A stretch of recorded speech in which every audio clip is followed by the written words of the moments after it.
Grant, welcome back yet again. Second appearance this week. Love recording a back-to-back with Mr. Grant Hughes of Bleacher Report. How are you doing since the 30 seconds ago when we last spoke? Oh, so much better. And also so much worse because we just talked about a bunch of teams that won games and are still alive. And now we're going to talk about some losers. Yeah, we are here to get into our biggest question. We've done it for the eliminated teams in the first round. We have to do it for the eliminated teams in the second round. Our biggest questions for every team that was bounced during the semifinals. Where did you want to go? I will let you pick of the four teams where you want to start. Well, first of all, of the four, at least three are incredibly interesting. But I'm going to go alphabetical because I believe in order and organization. And so You we're know going to that's start with that's like my weak point too, is the alphabet. you Terrible. got alphabet. Well, we have botched the alphabet on record several times on this podcast. So yeah, actually, as I was saying that, I was thinking to myself, so does Memphis come before Milwaukee? Am I 100% sure on that? Even if it doesn't, we're going to go with that. We're going to do the Grizzlies. I think the Grizzlies are a super interesting offseason team. I was going to say that they probably had the least interesting offseason ahead of them, though. No? Well, it's all about the potential. So I think so. My big offseason kind of question that is will they take their shot? Because they can be among the very few teams. There's a half dozen, I think, depending on what Portland does, that have like consequential cap space. It would have to come it would only be about 20 million, and it would have to come at the cost of Kyle Anderson and Tyus Jones not coming back. So that might be where the conversation ends. That'll probably be where the conversation ends, because I think, at least in the case of Jones, I mean, he showed enough that you probably need to bring him back and hope that you can beat the market for him, because he's going to be in demand. But so they've got that potential to clear 20 million. They've got a couple firsts in this draft. They've got 8 in the next 7. They've got the full MLE. They've got the biannual, a trade exception worth about 4 million. And so they just have these options, right? Like, if you want to package a star, I'm sorry, not a star, but if you want to take Steven Adams or Dylan Brooks, both of whom will be on expiring deals next year, throw them in with one of those picks in a trade for a player making more to come back, you can do that because you're going to have that 20 million in space. You can have an unbalanced trade. So you can sort of star hunt. You can get like even more creative with sign and trades for some restricted guys. I don't think DeAndre Ayton necessarily is a fit or really is plausible. Miles Bridges is probably a little too rich, but I just think they have these options, right? And they have to kind of look closely at what they might be able to do this offseason, which sucks because there's not a lot of talent available this year. Because once Morant signs the full max, which he will, that'll be another thing that happens this offseason. You basically, like, next offseason, you're not really going to be able to do too much unless you figure out a way to trim money elsewhere or don't bring Adams or Brooks back. I don't know. But so this is kind of a pivot point for the Grizzlies. I think they should just kind of run it back, bring Jones back, even Anderson. They can extend Jones. I think I had it written down. They can go 4 years for $55.8 million if they do it before June 30th. Just keep him off the table entirely. That's going to beat, mid-level exception offers he could get from other teams. So that's at least a competitive offer. They may just do that. I think that's fine. But I am intrigued because maybe they think they're one more star away and they could kind of swing for one to the extent that one is available in kind of a weak market. I would be with you on that question as well, is just what does this team need? Was basically, what do they actually need to take the next step? And are they willing to go after it? Or are they just going to bank on internal development, getting them there? But you just finished with the second best record in the West. I think that the Grizzlies, after doubting them the past 3 seasons, I think they'll be back. But you can't take anything for granted in the West either. The Nuggets and the Clippers should be healthier this season. What if the next season, the Pelicans are coming? They get Zion Williamson back to a team that really pushed Phoenix in the first round. What if the Lakers don't suck? Portland might make some big, like, there are just wild cards peppered through. Yeah, Utah could blow it up, fine. There are just wild cards peppered throughout the West where you can't, I think, just say, okay, well, Zaire Williams is going to be another year better. We have Desmond Bane. Jaren Jackson Jr. really got it together. We'll bring back Tyus. We'll bring back Kyle Anderson. And we'll be fine, and we'll be right back in the top 4 of the West, and maybe even higher. I just don't think they can bank on that. You would really have to believe, because I don't know how much better is Desmond Bane going to get. He was their most important player for pretty much the entire postseason. Uh, Jaren Jackson Jr. is fantastic. They still feel one significant player short. Is that player Zaire Williams? It does feel like that player needs to be. And that's where they run into the issue with free agency, is why it might not be the most effective use of their resources, that it needs to be another creator type. Half court, put the ball on the floor. You're asking a little bit too much of Bane and Jaren Jackson Jr. It definitely should not be Dylan Brooks on a game-to-game basis to do that after after John Morant, or if he's not on the floor, or if he's just having an off night, or if teams are really throwing the kitchen sink at him.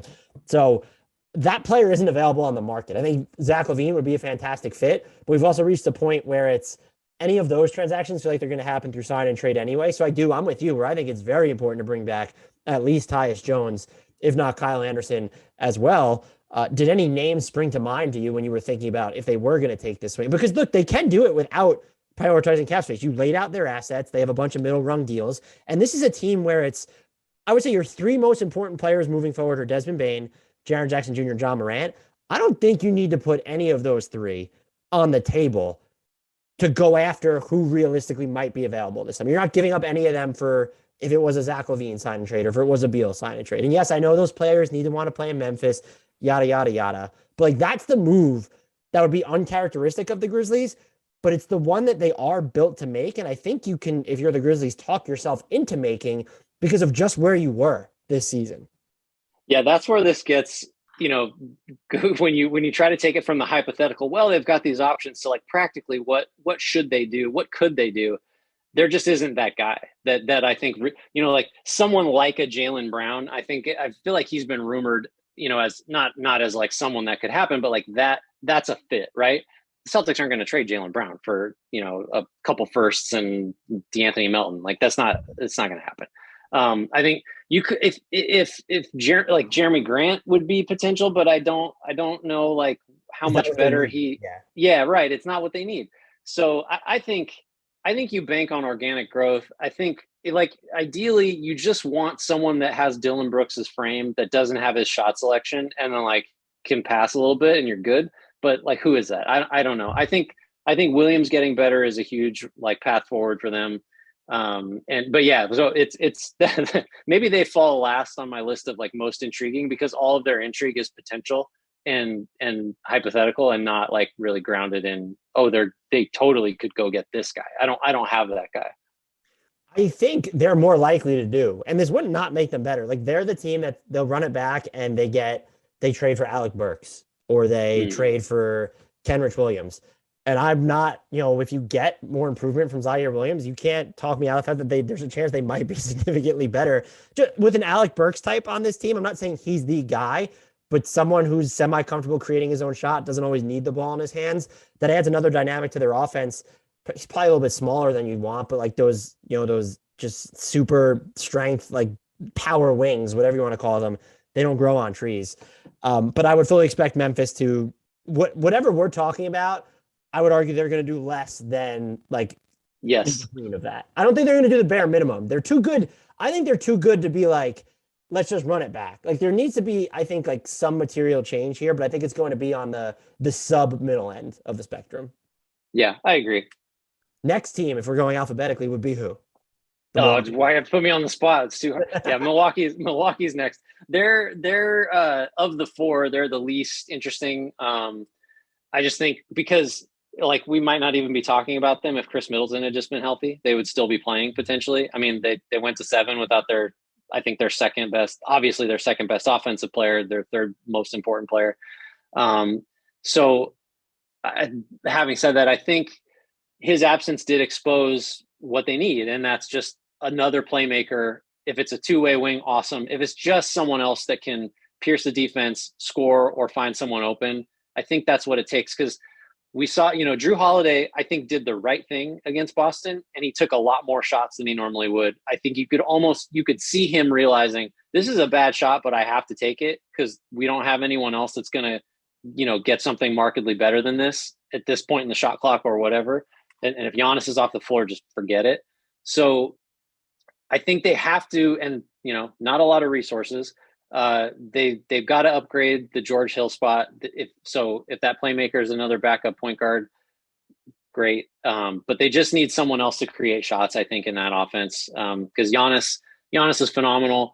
Sometimes that's all it takes, but against the best defenses, and Boston was like the best defense, you just need that one more guy. And even if Middleton's back, I still think that's a need for them. Right. And I think we kind of saw people are probably too down on Grayson Allen in the sense that what did you expect Grayson Allen to be? It's not Right. that player. It's not going to be George Hill. I thought Javon Carter should have gotten more run towards the end, but it wasn't for like the shot making element of it. And I don't really know how you go out and get that advantage creator because they have no money to work with. Like you're going to have the mid level is going to be their best spending tool. And hey, are they gonna spend it? Because you have Pat Connaughton as a player option and Bobby Portis as a player option. I would expect both of them to decline theirs. Pat Connaughton, the way he closed the postseason and how important he was in Milwaukee, he should absolutely decline his player option. Are you going to pay to keep those guys around? We could be talking about a team that's actually shallower. And so that was my question of just like, what are they willing to do to improve this team? But my other question was like, how much do they need I saw like a lot of, if they didn't get rid of PJ Tucker, maybe that series plays out differently. I know offense was their problem. I actually don't disagree with the take because of the Giannis, like those lineups where Giannis is your primary big, so to speak, without Portis or Brook Lopez on the court. I still think those give you the best chance to just steamroll everybody else. You didn't have the guy, especially without Middleton, to kind of fill that spot to make that lineup make so much sense. Whereas PJ Tucker would have given you that. Can you go out and like imagine if they were able to sign like an Otto Porter in free agency? That's someone who opens up more time for those lineup combinations. And it's interesting. I'm just curious to see what they prioritize versus talent retention because there's Bobby Portis and Pat Connaughton hitting free agency. And then there's also just, it doesn't have to be either or, but when you're talking about the limited amount of resources that you have, it almost is either or, where do they need someone who can unlock their most versatile lineups, or do they need more of that creator? Because at the end of the day, we also could say, yes, I know Chris Middleton was injured, but you have Drew Middleton and Giannis. To have to prioritize another like offensive creator seems almost excessive, but injuries crop up, and we know that when things slow down, like Drew Holiday, you probably want Chris Middleton going through the half court motions a little bit more than Drew Holiday. And I agree with what you said about Holiday maybe not wanting to take those shots, but he could have toned down the early shot clock contested jumpers. That I will die on that hill. No, you're not wrong. Just like a couple housekeeping things because I was looking while you're talking. So they got bird rights on Connaughton. So if like they can pay, they can beat the market if they need to. The question is, will they? Obviously, because it's Milwaukee, and they're very, very much committed to high dollars to their three best players. Portis, I think he's got a player option. You're totally right. He's going to decline that, but he can come back. They can pay him basically 2 years for $22.5 million. So that's right around mid-level exception money. I don't think Portis is going to get more than that from anybody else.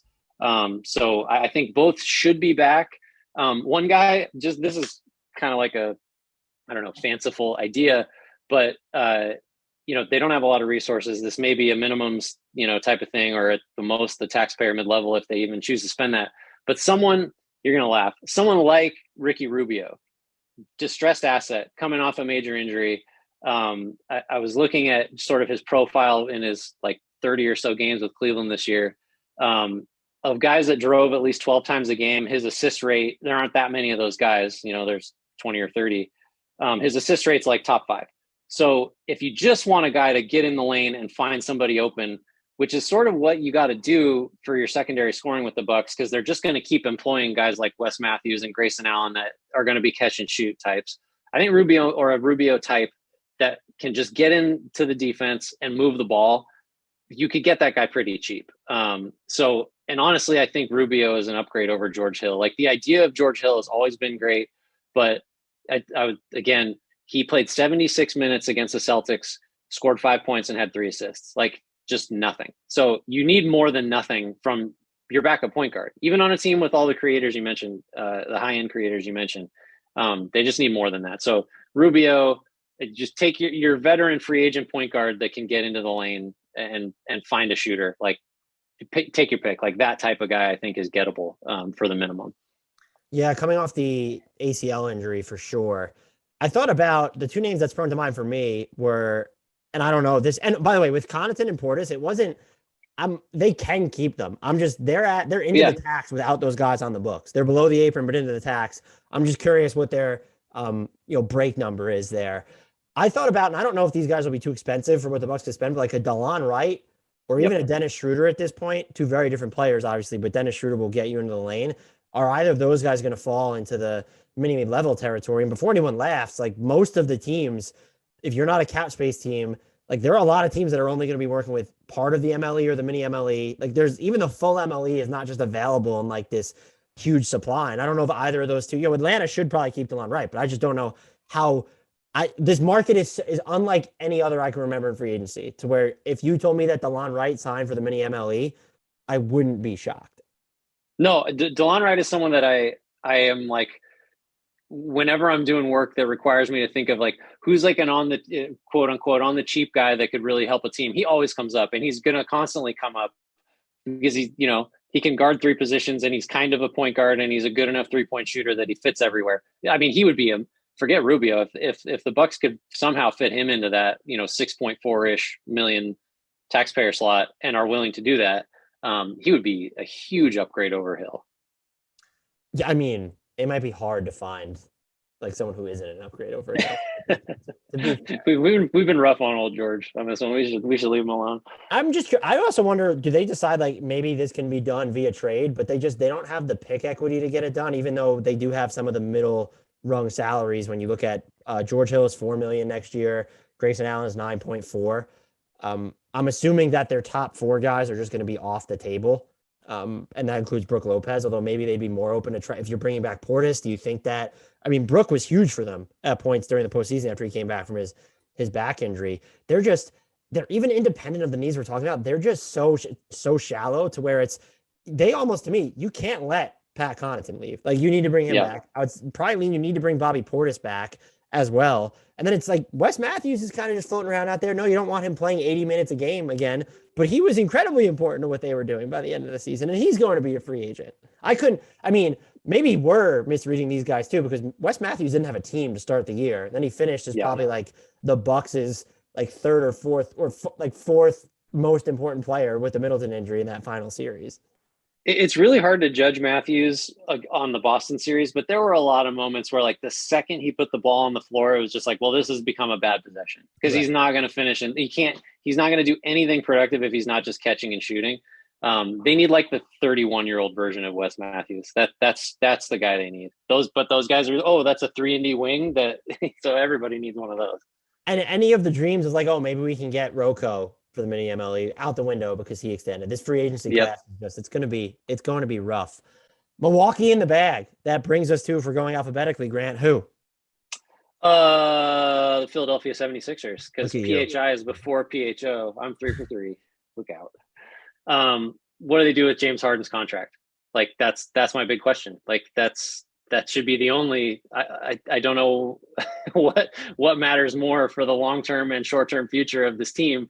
And I don't know if you're aware of this, but I am bearish on James Harden's future as a productive and helpful component of a winning NBA operation, both because of his on-court play and his just long history of not giving a shit and not being happy or trying hard on teams that he gets himself traded to. So the options are he can opt out, sign a 5-year, $270-ish million deal. He can opt into his $47-ish million salary for next year and extend for 223 over 4 years, or he can sign for less than that. What the Sixers do, how much less than that they can retain James Harden for, because I think they sort of have to keep him. That's the make or break thing for me. I just don't, under no circumstances can they do the 270, and under no circumstances can they pay him the max over 4 years. Like not even close. I don't care how pot committed they are. They got to get that number down. And if his move is to say I'm opting in and leaving, fine. Like that to me is preferable to paying him the max over like any multi-year scenario. Yeah, I will say Daryl Morey did call James Harden basketball Jesus. So if there's someone in the league who might give him the full boat, it could potentially be Daryl Morey. He's the only guy, by the way. He's the only guy that would do it. Is there like, so we know James Harden has to stay.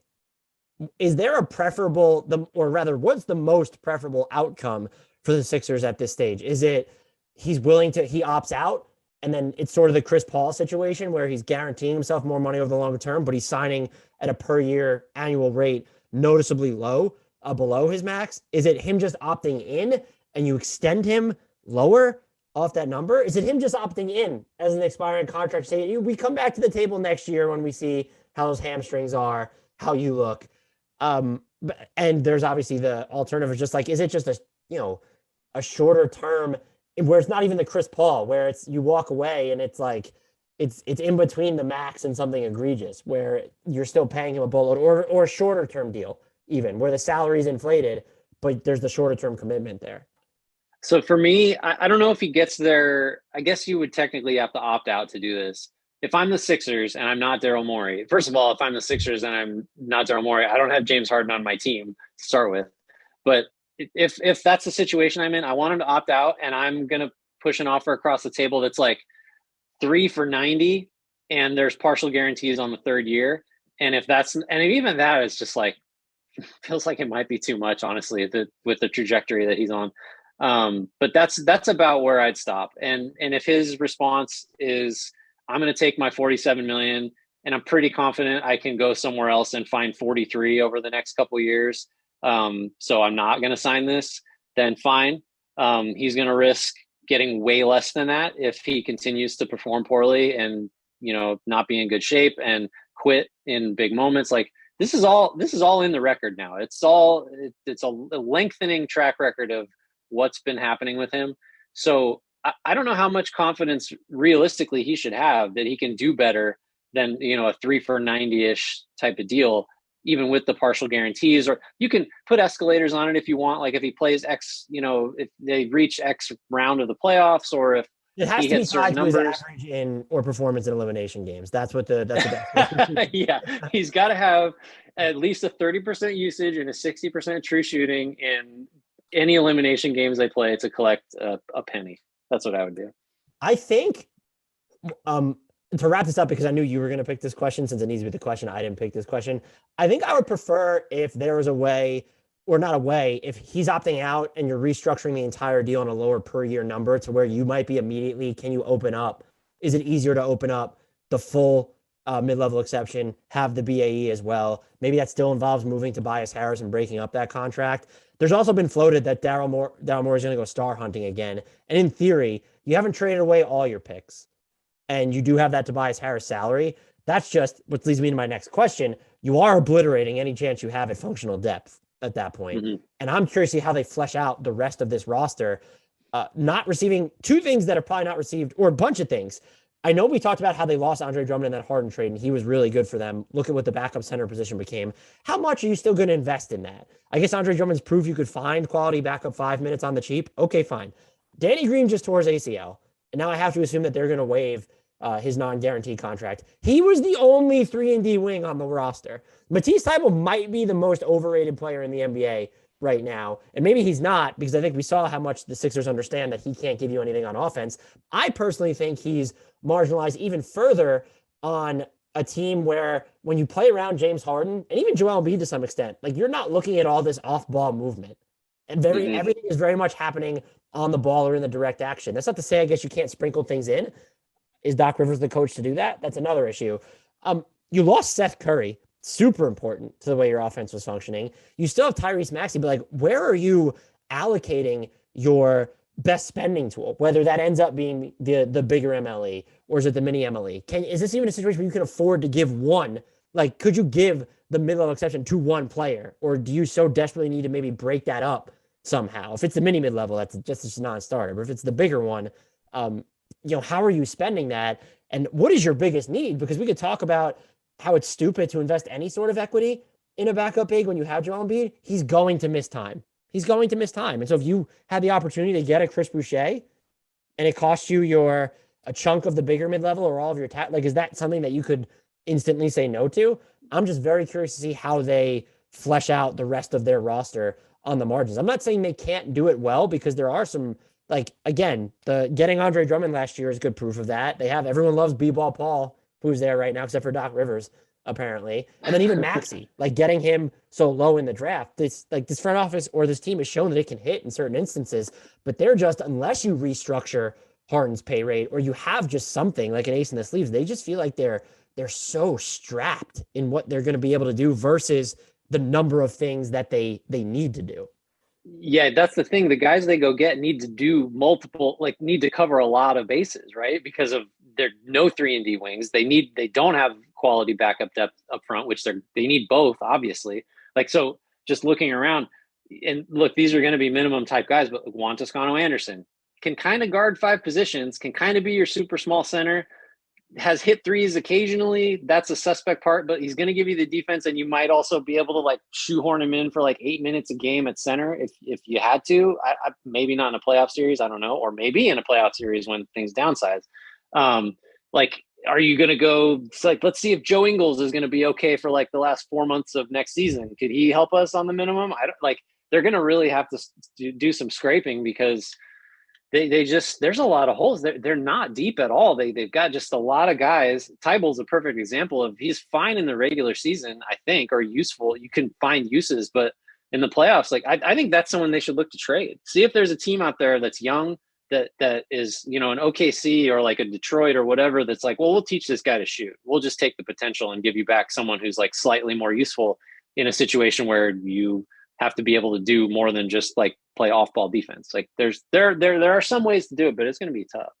They should be an Amir Coffey team. He was quietly really good for the Clippers. And I thought about Nick Batum also from the Clippers, said he wanted to play with Joel Embiid. And there seems to be like some quid pro quo there based off what Nick Batum re-signed for.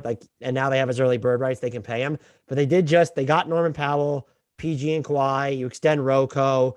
Do you need Nick Batum as much? I mean, maybe if you're planning on moving Marcus Morris, that's someone who I think would help the Sixers a bunch as well. But I'm fascinated by this offseason because of there's so much they need to do that I don't even know how they come. And the Danny Green injury, I think, just throws them completely off tilt because that was a spot where you could be like, hey, we guarantee him at his $10 million salary. And at least we know what Danny Green brings.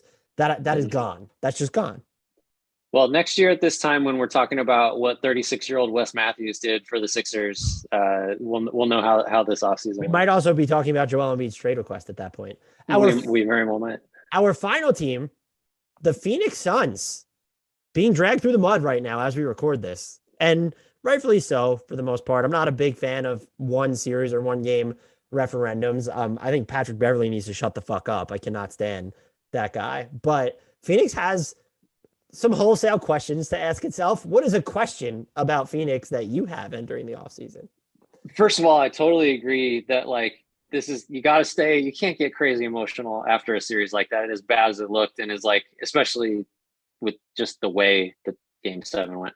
I think but that said, the biggest question is what do you do? Yeah, destroy and scorched earth. Trade Devin Booker for picks. Start all over. I think they got to figure out what to do with Ayton, right?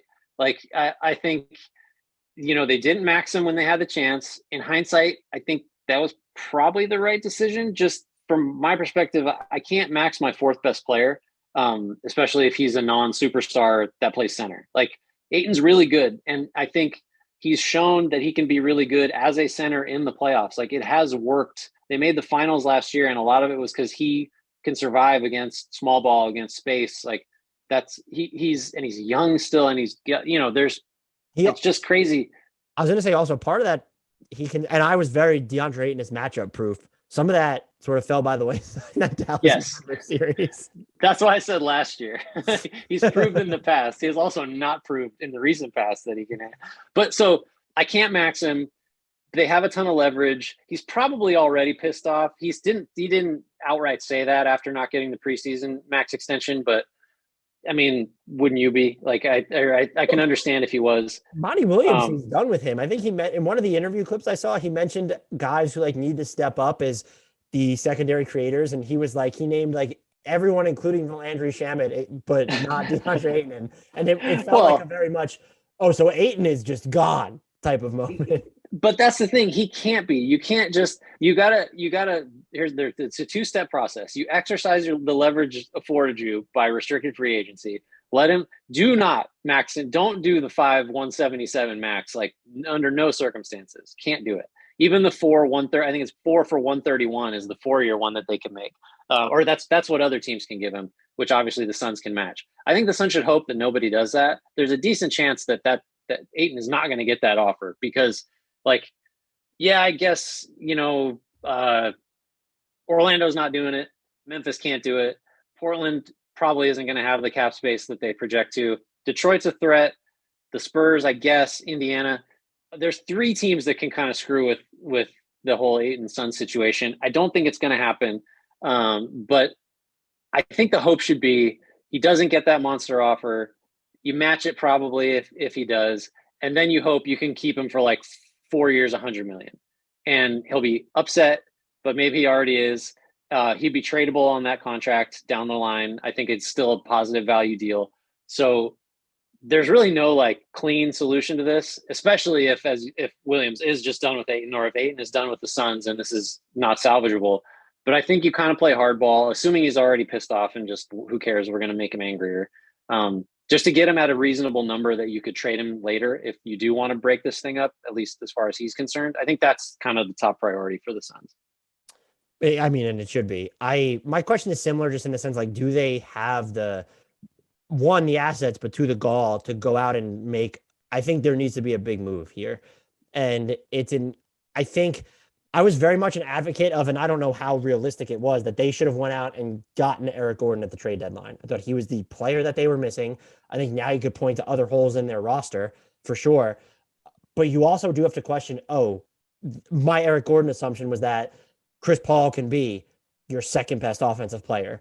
Can Chris Paul still be your second best offensive player when in the higher leverage moments of the postseason? I don't know the answer to that after watching and I know he's dealing with an injury. I get it. He's 37. That has to be part of the calculus. And so now you've gone to where I don't know that an Eric Gordon, yes, it helps. He helps, excuse me.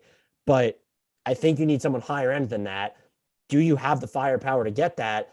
Do you also have the gall to say, okay, looking at this roster, Booker, CP3 not going anywhere, that might need to be the limit. And that's coming from a Mikal Bridges truth, or I would keep him personally.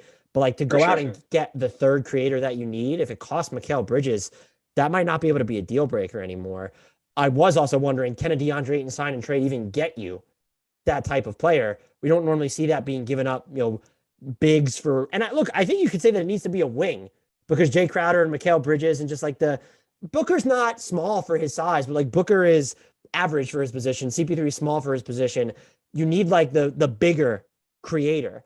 And that's why Pascal Siakam was such a popular, like, if they were going to go all in on a trade like 18 months ago, or when people thought Pascal Siakam was going to be traded. I can't find the player who would be available.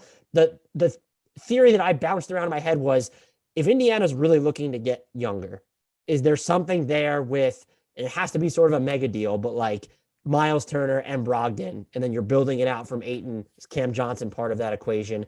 Do the Suns like Brogdon enough? Does Brogdon even give you enough of what you're looking for? He's not bigger, so that's why I think it's an imperfect. He's bigger for a point guard, and I think he would help, but I just don't see. I think they very much need to be open to making this huge move. I don't see the vision of what the huge move is, though, based on what the trade market projects to be. Yeah, I think I don't disagree. I think to flip it and to come at it from another angle, I think, like, step back. They won 64 games. They were really good just right up until it just went to shit in the last few games against Dallas.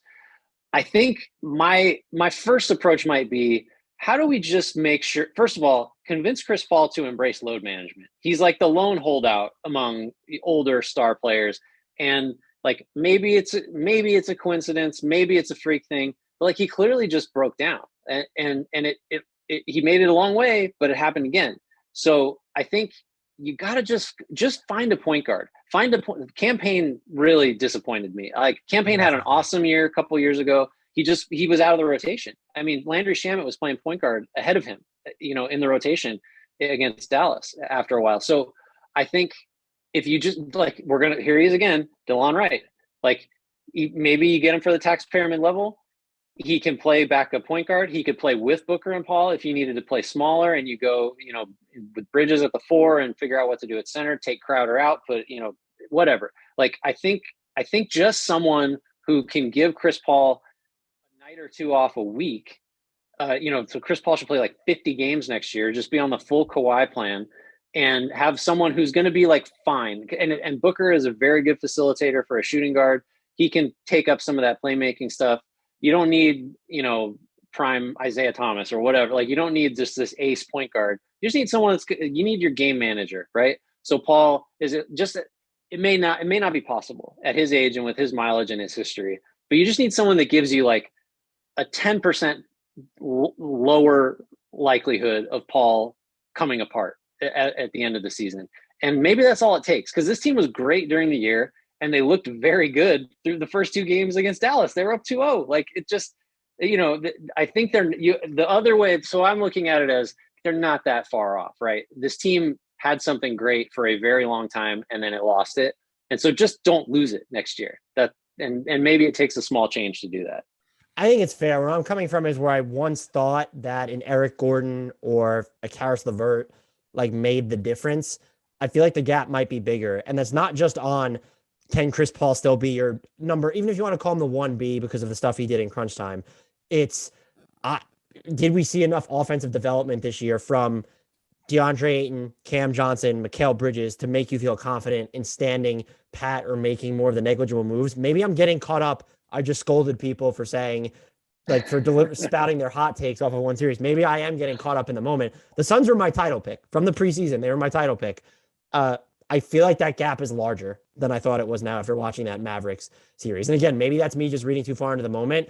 And I'm just curious whether they'll even be open to making sort of a bigger move. I think it's very clear they don't want to pay Ayton, and it's been clear for a while. I just don't know if he's the ingredient that's going to, get you that player that you need or that level of move. I do think this needs to be probably more of an active offseason on their part than we saw the year before. And even especially, definitely more active than they were at the trade deadline this year, where it was just, we're going to bring back Torrey Craig. Hey, what's up? That's fine. I think whatever primary move they make needs to be substantially bigger than that type of on the margins tinkering. Yeah, I think there's a lot of, you may be right. Because look, like, Chris Paul's gonna be a year older, so that the gap is only, the need for someone to really make a difference is only growing, right? It's not going to get smaller. The odds of him getting hurt or breaking down are only going to climb. So yeah, the tinkering may just be like, I don't know, my risk aversion or something. Grant, can you tell our listeners where they can find you and all the great work that you do? Yes, you can read what I write about the NBA on Bleacher Report. A lot of free agency and offseason stuff coming up. Also some playoff stuff. And you can follow me on Twitter at GT_Hughes. And you'll be able to get a notification that Grant Hughes tweeted for the first time in a while when he actually uses it. This was great. Thank you so much as always. I think, as you know by now, I'll be pestering you again in the future. And I appreciate you doing I guess it would be a road and road, since it wasn't really a home and home. But thank you for recording back-to-back podcasts with us. And thank you for helping me get the alphabet right.